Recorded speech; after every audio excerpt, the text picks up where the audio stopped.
Основни понятия в науката Кабала. Точка в сърцето. Здравейте на всички! Благодаря ви, че вие сте с нас. Ние сме в предаването Основни понятия в науката Кабала с доктор Михаил Лайтман. Здравейте, доктор Лайтман. И аз ви приветствам. Нашето предаване всеки път взима едно понятие от големия свят на науката Кабала и ние ще се постараем да определим това понятие по най-просто и най-близко начин до нашите усещания. Днес нашето понятие е точка в сърцето. И аз съм тук в това студио и се старая да ви представя и да задавам вашите въпроси на доктор Михаил Лайтман. Да бъдете с нас. Да започнем. Доктор Лайтман, от този момент, когато аз започнах да се занимавам с науката Кабала, аз забелязах такива хора, които идват в науката Кабала и те чувстват, че всичко имат в живота си, но нещо не им достига. Търсят нещо повече. И също има и хора, които идват в Кабала след някаква трагедия, криза и се чудят, така не искат да разберат, защото това се случва в живота им. За мен лично в материалния план в живота ми е всичко наред. Но когато аз гледам напред към хоризонта, аз чувствам, че твърде сиво е всичко, твърде ми е скучно.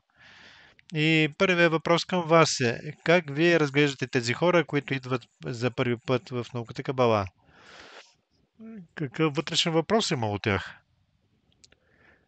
М, Доктор Уайтман, но какво да ви кажа? Какво да ти кажа? Аз започнах да изучавам науката Кабала 76-та година, 1976. През 1979 намерих своя учители Раф Барух Аливи Ашлак, най-големият син на Бао Солам.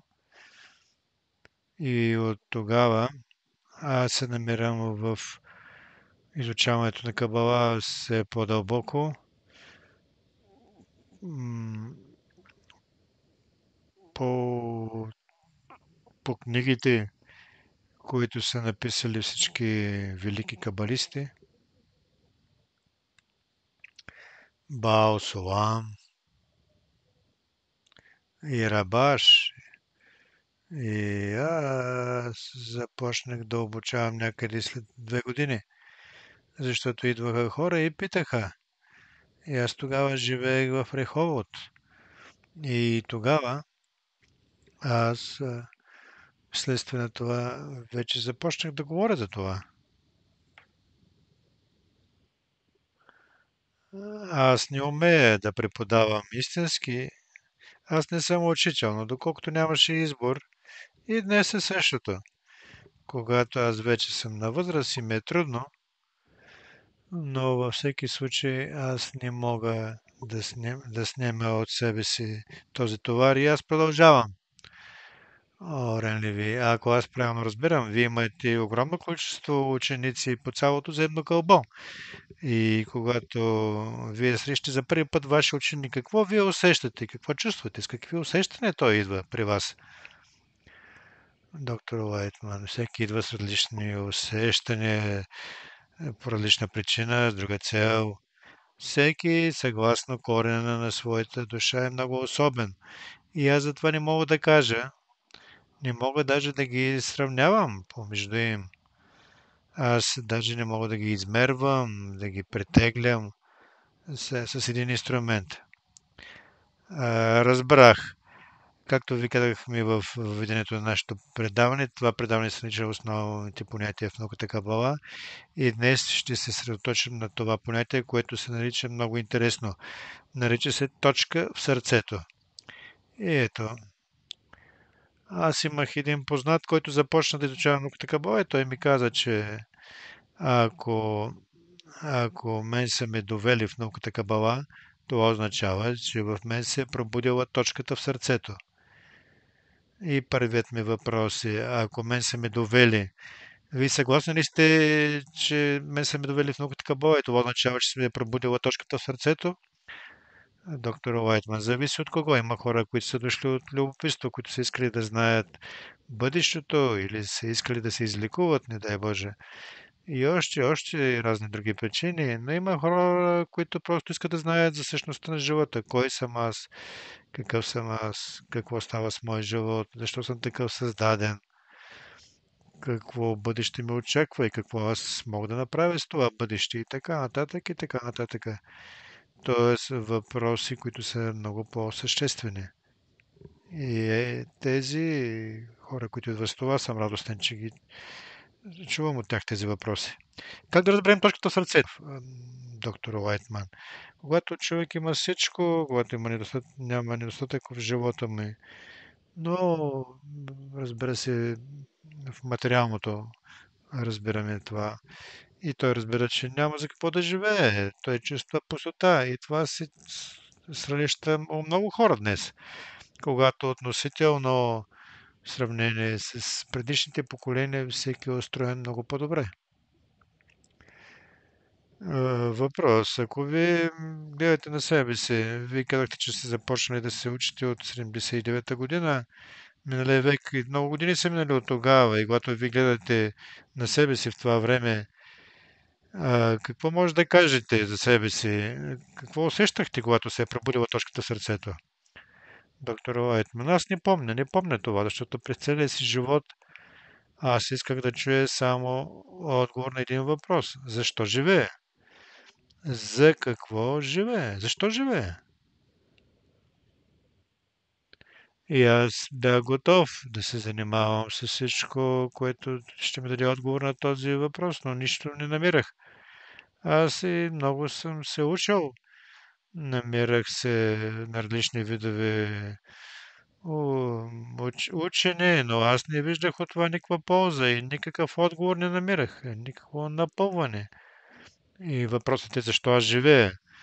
И то е свързано с точката в сърцето ли? Но това е главното. Точката в сърцето, това е вътрешната точка в сърцето, която задейства сърцето. Духовното желание да живее, което се намира в сърцето и тази потребност включва сърцето и се чувства неговото биене. Но за какво? За какво? За какво още един удар на сърцето? Още един пулс? Но стига! Ако аз нищо нямам сега, аз не виждам тогава и пред себе си и тогава за какво напразно да полагам усилия? И защо са ми необходими тези пулсове от сърцето, които да преминават през мен? Аз не говоря за състоянието на депресия. Депресия, когато човек не знае какво да напълни себе си. Аз искам да знаем същността на живота, целта на живота, за какво живея. И не получих никакъв отговор. Дайте да пробваме да определим това понятие на точката в сърцето. Какво най-общо е това точката в сърцето? Това е вътрешното желание, за какво живее. Това е най-вътрешната точка, която включва сърцето, биенето на сърцето. И тази точка е нещо от нещо голямо ли? Разбира се, тя не се отнася към нашия живот. Не се отнася към материалното. А към какво се отнася? Отнася се към същността на живота, за какво живее. Когато е на такова ниво, това включва и материалното сърце, а сърцето оживява тялото, а тялото живее, за да се наслаждава човека, който се намира в него.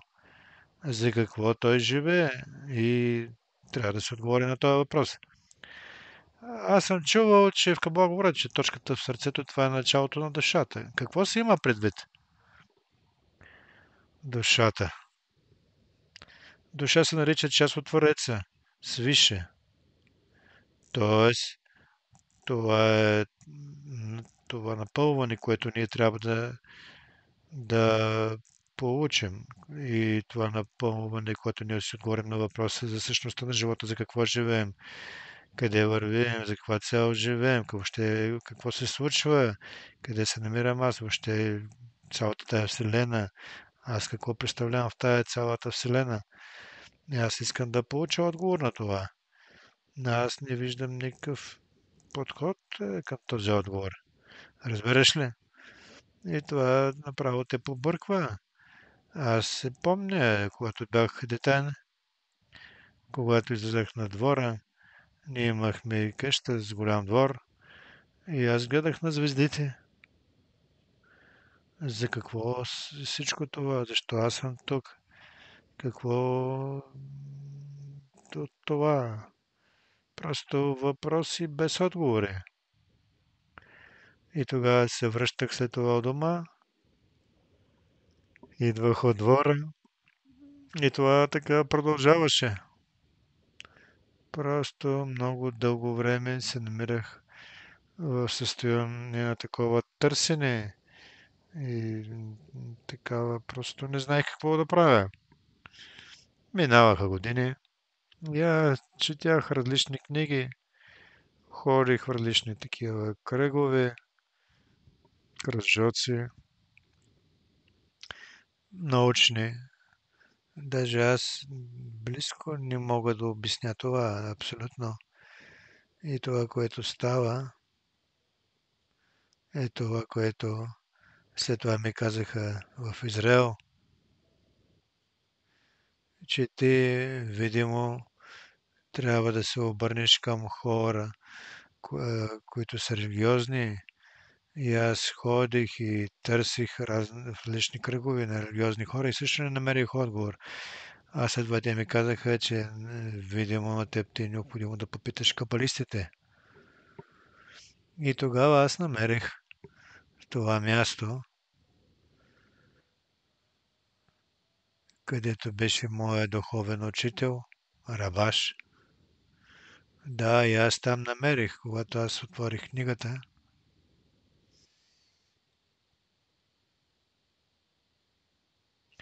Затова за мен беше голям сюрприз. Как може да бъде такова нещо? Черно на бяло да е написано за неща, които са така важни и които,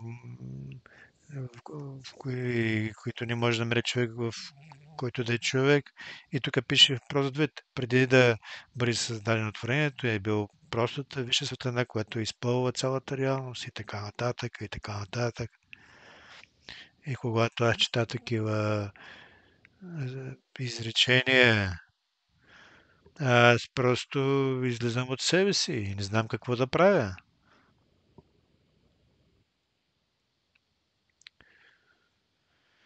И да, аз бях тогава около 30 години.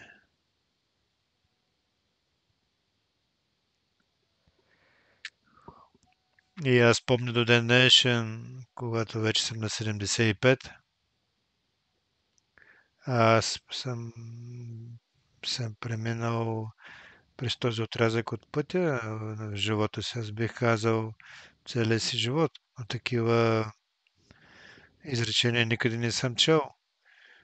Това много ме докосна, много ме хвана чувствено, вътрешно, където е целият мой живот, къде са всички мои преживявания, къде е моят вътрешен вик в тишина, в дълбините на сърцето, когато не е ясно за какво живее, още ден минава и още ден. За какво?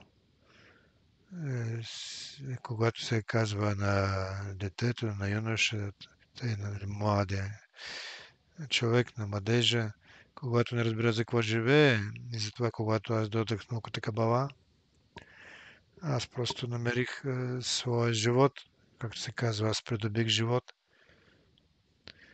И когато от това ми стана известно, че именно тук мога да намеря смисъл на живота, аз мога да взема целият живот, всички години на своя живот, докато човек не намери пътя към контакт с Твореца, към разкриването на Твореца на творенията. Но във всеки случай той знае, че това го има, той знае, че това съществува И този живот вече го влече. Тоест, намерил ли е? Намерил. И това е много важно нещо, когато аз намерих моят учител, аз не можех да се държа. Аз започнах да пиша книги за начинаещи, за да мога да ги привлека. Започнах да говоря за това. Навсякъде, където имаше възможност да говоря на хора, които искат да чуят за това. И така аз достигнах до ситуация, когато хиляди хора са преминали през мен. И така продължаваме до ден днешен. Видимо, така и ще бъде до края на живота ми. А, какво сега, когато говорите за това пробуждане на точката в сърцето, започвам да плача.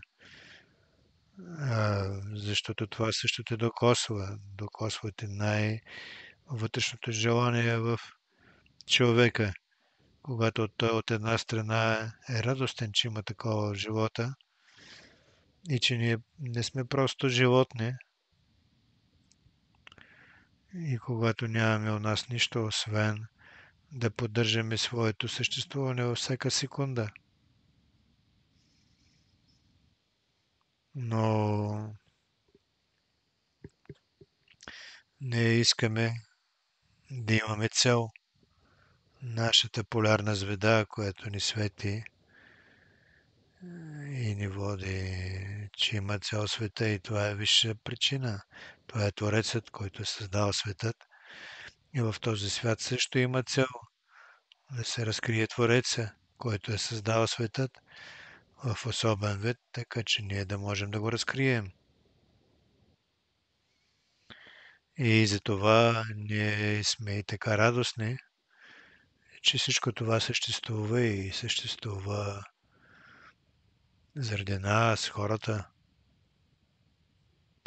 И целта на творението се заключава в това всички ние да се обединим, да се включим един в друг и да излезем от собствения си егоизъм и да разкрием тази висша сила, която се нарича Творец, наше, който ни е сътворил, за да можем и ние да го зарадваме.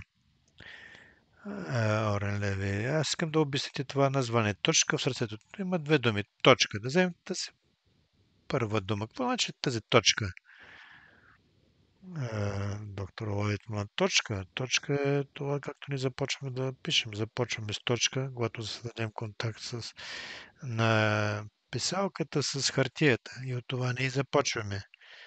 А по-нататъка, това вече, което искаме да напишем, да постигнем, но започваме от това с тази точка.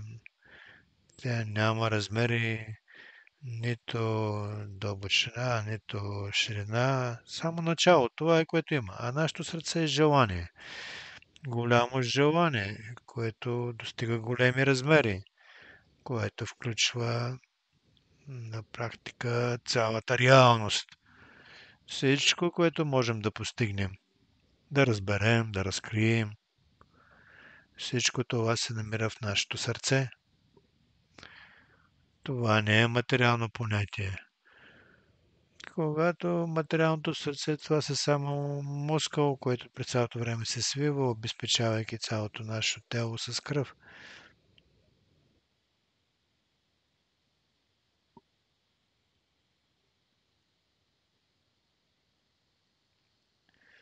Но това, че ние чрез сърцето и с точката в сърцето, ние започваме да разкриваме истинската реалност. Сърцето в науката Кабала. Сърце се нарича всички желания в човека, абсолютно всички, от 0 до 100%. И до 100% от желанията не е важно с каква сила, какъв вид, добри и лоши неща. Всички те се намират в сърцето. И има в тези желания точка в сърцето. Точката в сърцето, тя е свързана с нещо много възвишено.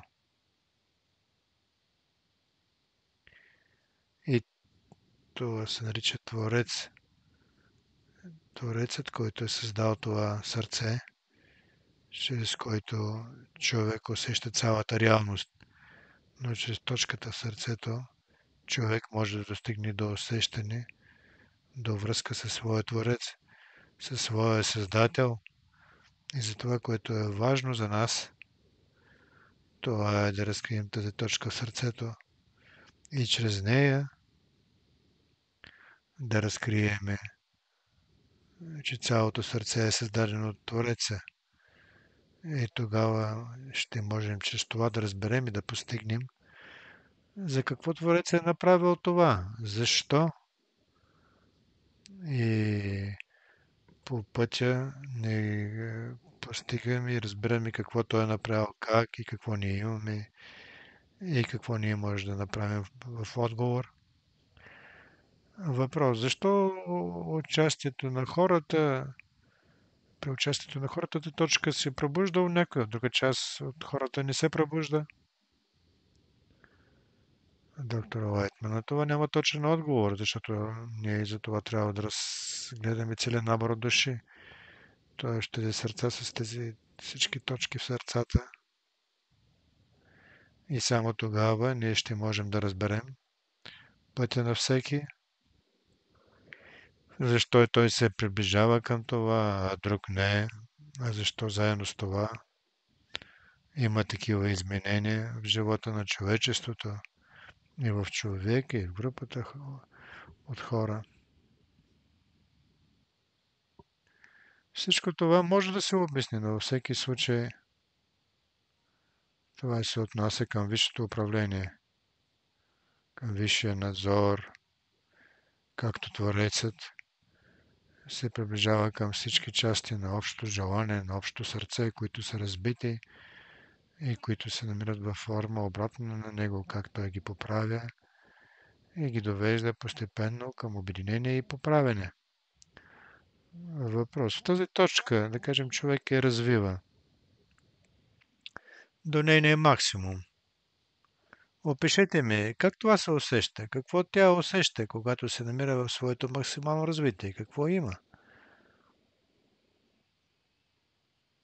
Точката в сърцето тя през цялото време е свързана с Твореца. И това на човек, което му е необходимо е да разкрие нейната връзка с Твореца. И да разкрие тази връзка до толкова, че тази връзка да се превърне в канал. И така той ще бъде свързан с Твореца. Чрез този канал той ще разкрие след това, че има не един канал, а три такива канала. И той ще може, благодарение на това, да бъде свързан взаимно с Твореца, да бъде в диалог с Него и да почувства, да разбере. И до толкова да бъде свързан с Твореца, че да стане неотделима от Него част. И за това тази точка е до толкова важна. А всичко останало, освен точката в сърцето, това са също желания, които от самото начало не са поправени. Но човек може да ги поправи и постепенно, а това означава, че едно след друго постепенно и по такъв начин да разшири неговата връзка с Твореца. От точката в сърцето, достигайки до пълното сърце.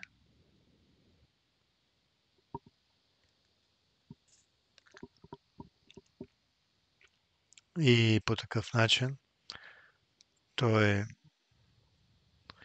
напредва към ниво, в което ще стане много близък и подобен на Твореца.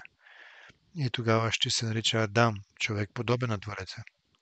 Въпросът е, чрез тази точка ще мога да стана подобен на Твореца ли? Това ли ми казахте? Да, разбира се. Това е нашата цел. Всеки трябва да стигне до това. А какво значи да стане подобен на Твореца? Какъв човек трябва да бъде? Ние в самото начало ставаме с помощта на особена подготовка обратна на Твореца.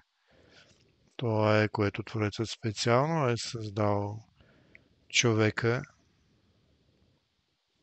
подобен на себе си. А след това е разбил всички форми на подобие на него, за да можем ли да разберем себе си от противоположното.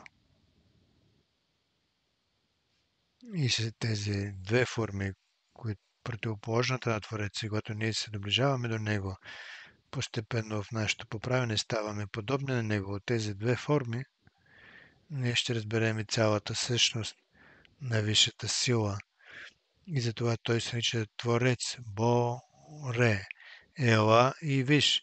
Когато ние достигаме до Него от обратната форма, отдалече, и постепенно ставаме подобни на Него, също като Него. А какво значи като Него от чувствена гледна точка? Това означава да бъдем добри и творящи, добро такива като Него. Аз разбрах, че в Кабале говорят, че са много важни хората, които те обкръжават за развитието на точката в сърцето. Защо това е така? Това е едно и също, защото в тази степен, когато поправям своето сърце,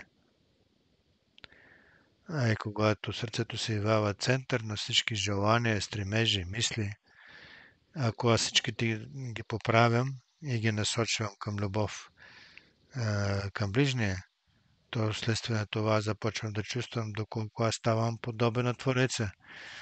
И затова с помощта на това действие аз започвам да се наричам човек, Адам, подобен на Висшия. Въпрос. Не, за съжаление, нашето време завършва и аз искам да направим извод. Аз съм много впечатлен от думите, които днес казахте. Дайте ми някакъв извод. Направете извод. Какво е това точка в сърцето? Точката в сърцето, това е тази точка, в която няма никаква мярка, нито в ширина, нито в дълбочина, нито в височина, в никаква страна. Това е само точка на връзка с Твореца. Когато ние, ако искаме да оставаме в тази точка и нещо повече, но да бъдем свързани с Твореца, тогава ние постепенно започваме да разкриваме с помощта на такъв подход, че ние нямаме нищо и нищо друго не искаме, освен тази точка на връзка. Тогава ние започваме да разкриваме чрез тази точка цялата същност на Твореца.